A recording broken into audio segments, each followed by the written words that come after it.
ঈশান দাদা, তোমার পায়ে পড়ি, আমার দোলা টোলা কিচ্ছু চাই না। এতটুকু তো পথ যাবো আর আসবো, আমায় যেতে দাও। না না, শরীরের এই অবস্থা, মাঝপথে মাথা ঘুরে গেলে। ঈশান, তুই সঙ্গে যা। জন্মে জন্মে রূপ যেন হয় হলুদের মতন। এই জীবনে তো তার সঙ্গে আর দেখা হলো না। কেন বারবার এক কথা বলছিস লক্ষ্মী? কেন বলছিস?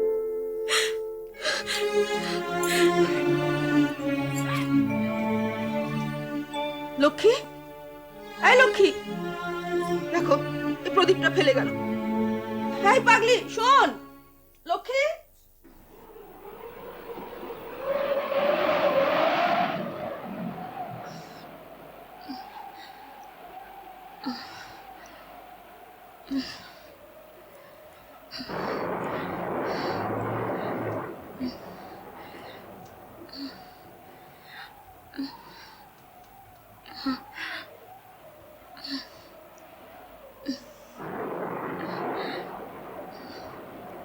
মা, ও মা।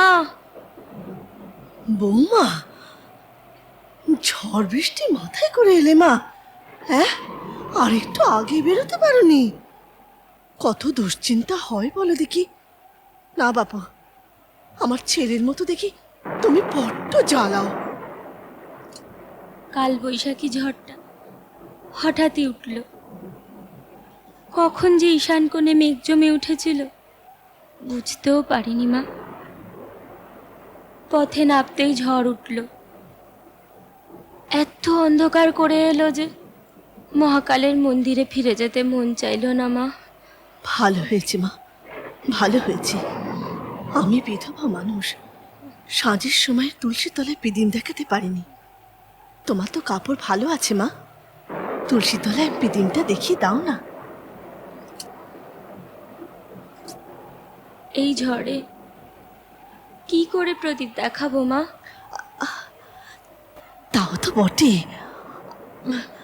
আমি তো খেয়ালই করি। বৌমা, বৌমা, তোমার কি শরীর খারাপ লাগছে? মা, তুমি তুমি এখানে একটু বসো মা, বসো, একটু বিশ্রাম নিয়ে নাও কেমন? ঝড় থামলে তুলসী তলায় পিদিমটা দেখিয়ে দিও, বুঝলে? আচ্ছা মা।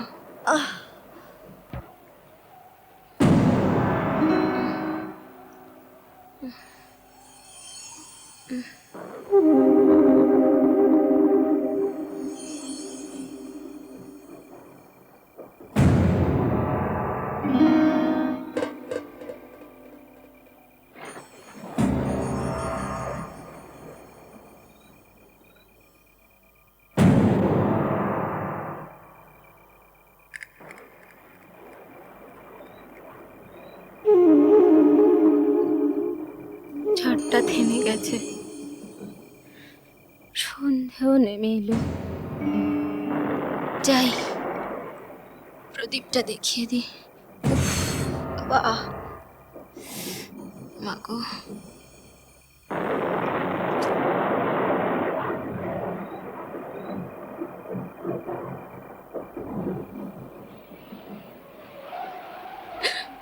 নারায়ণ, নারায়ণ, একই পাকে ফেললে তুমি? তোমার কি প্রাণে একটু মায়া দয়া নেই? তুলসী তলায় প্রদীপ দিতে যাচ্ছিলাম, তাও নিভিয়ে দিলে। আমি যে আর পাচ্ছি না, আমার শরীরে কোনো জোর নেই, দেহে কোনো শক্তি নেই, দেহ আমার অবশ হয়ে যাচ্ছে।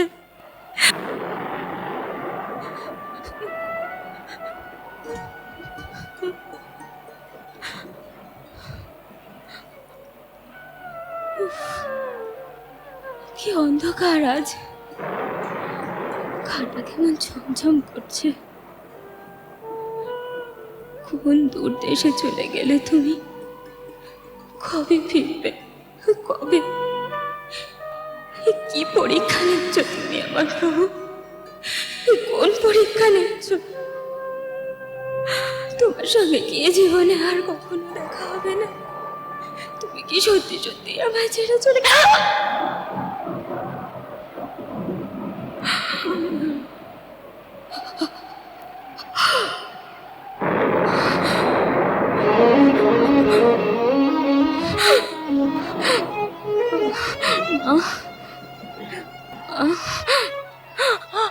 মা, মা গো, ও মা,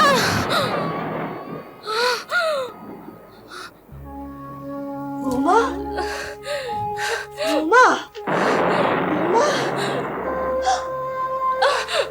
ঈশান, হাসিমা, ঈশান, বৌমা, বৌমা, এ কি গো? ও লক্ষ্মী দিদি, ও লক্ষ্মী দিদি, এ কি হচ্ছে তোমার? ও লক্ষ্মী দিদি, ও লক্ষ্মী দিদি।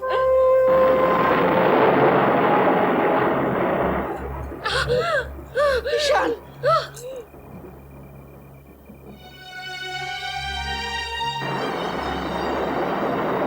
উমা, উমা, আমার লক্ষ্মী দিদিরা সাপে কেটেছে গো।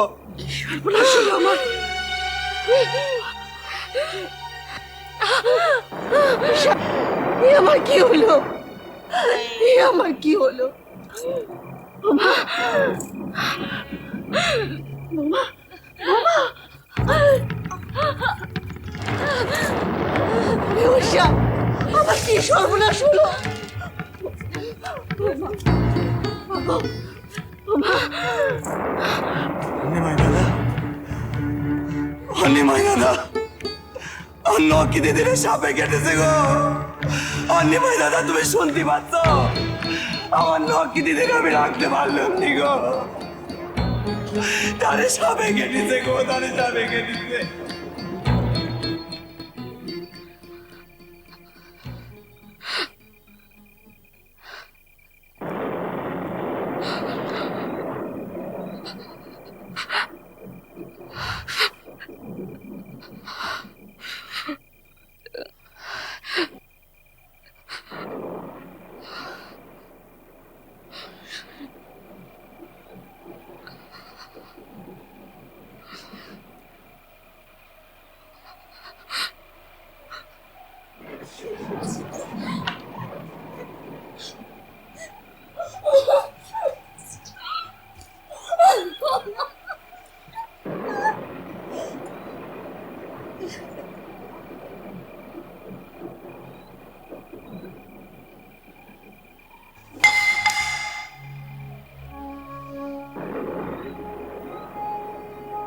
ভাই রে,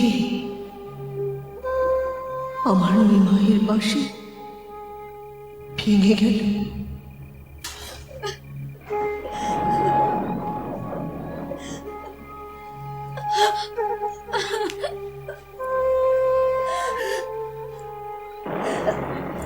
এই তো নারী এখনো চলছে।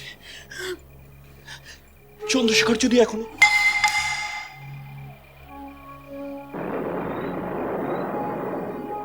ভাই রে, আমার নিমাইয়ের বাঁশি ভেঙে গেল। কিচ্ছু না, মেয়েটা এসে ডাকলো, মা, মা গো। ছুটতে গিয়ে দেখি মেঝেতে মুচ্ছে গেছি। ভাবলুম শরীরটা কদিন ধরে ভালো যাচ্ছে না, হয়তো। তারপরে নজর পড়ল ওর পায়ে, দুটো দাগ। দিদি, ঘরে একখানা নড়ুন আছে না? আছে তো, নড়ুন চাই একখানা, নড়ুন চাই।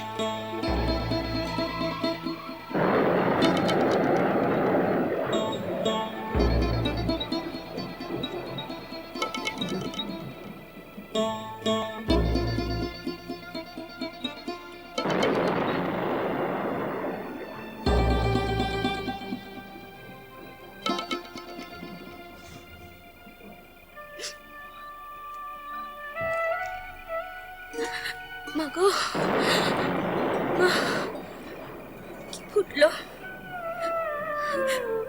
বেল কাটা, একটু আস্তে। আস্তেই তো নিচ্ছি মা, একটু সহ্য কর মা, একটু সহ্য কর।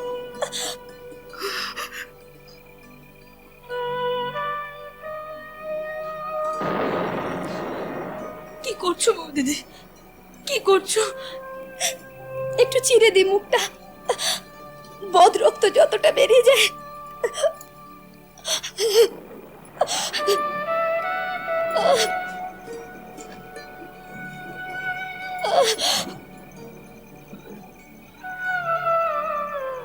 মাগো, এই তো মা, এই তো আমি তো কাছেই আছি মা।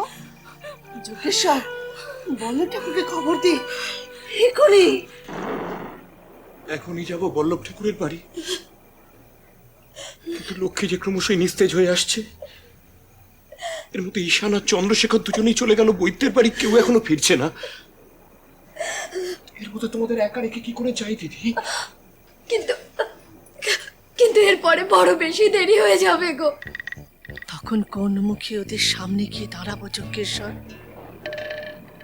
তখন ওরা বলবে না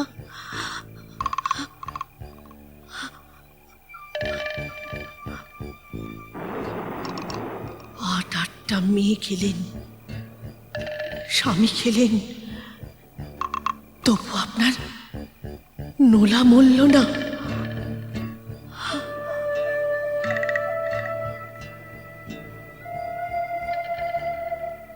ও মা লক্ষ্মী, এ তুই কি করলি মা? ওরে, তোর মুখ দেখার পর আমি যে নিমাইয়ের মুখ ভুলেছিল, নিমাইকে ভুলেছিল। কি বলবে? সে যখন পূর্ববঙ্গে গেল তখন আমাদের বলে গেল, মা বউকে রেখে গেলাম তোমাদের কাছে, তোমরা দেখো। ওমা, মাগো, ভিষক বৈদ্যরে পেলুম নে, মুখটা পুড়ে গেছে অন্য কোনো রুগী দেখতে। দেখি আর অন্য কাউরে পাই কিনা দেখি। ওমা, মাগো, আমার নক্কি দিদি এখন কেমন আছে বলো না মা। বাপ, স্বামী, আটটা মেয়ে, শ্বশুর, এই জীবনে কত মৃত্যুই তো দেখলাম।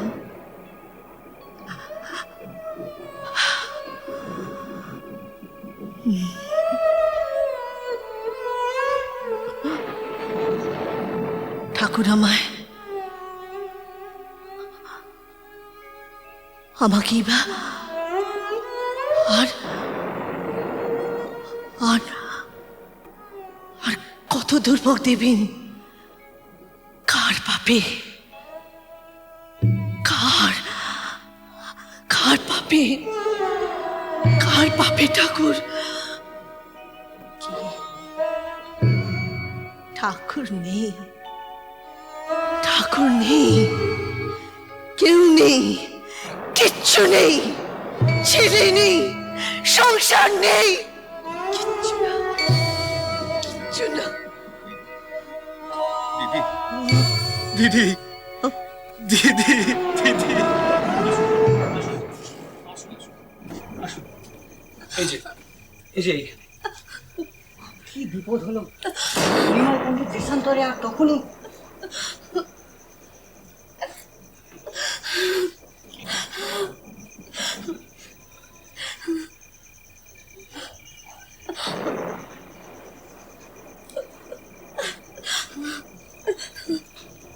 ক্ষতির মুখটা চিরিয়ে দিল কে? আমি। খুব ভালো করেছেন। বাড়িতে বোধহয় কোনো সর্প চিকিৎসা ছিল? না, আমার ছোট ভাইকে সাপে কামড়েছিল।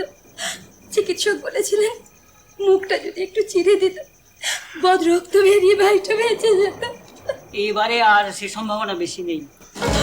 বিষ মাথায় উঠে গেছে, ঠোঁট নীল হয়ে গেছে, বাঁচার সম্ভাবনা খুবই কম। একটু জল গরম করুন, একটু জল গরম করুন, একটু কাপড় দিন, দেখি যদি মেয়ের মাতা পিতাকে খবর দিন। পুরুষেরা একটু বাইরে যান, তাড়াতাড়ি করুন, তাড়াতাড়ি করুন।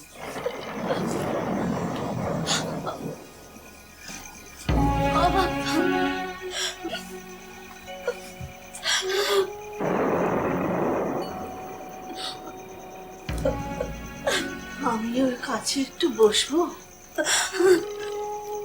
একটু বসি।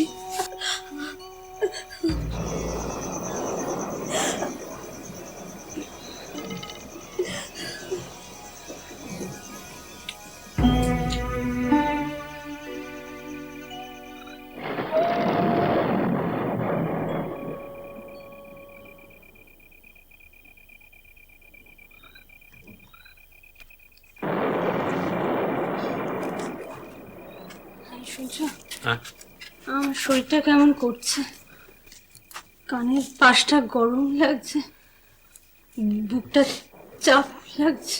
জয়া, তুমি বরং বাড়ি চলে যাও, ঈশানকে সঙ্গে নিয়ে একবার বাড়ি চলে যাও। না না, যাও না। আমি সামলে নেব। আমি এখানটা একটু বসি। আমি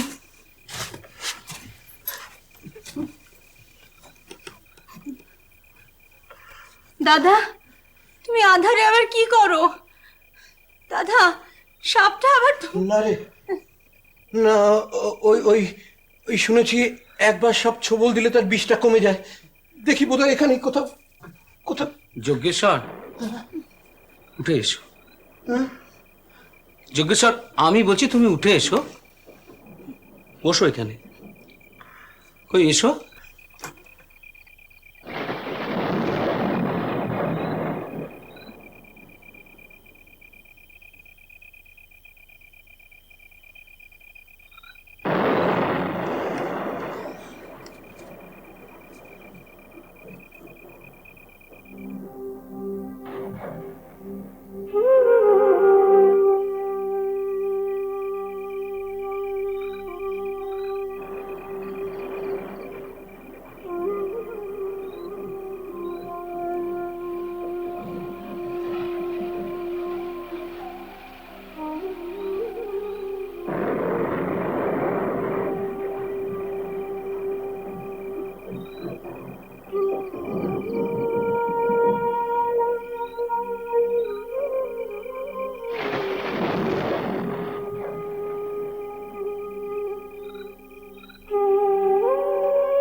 কি আপনি যমরাজের তুতি গাইছেন কেন?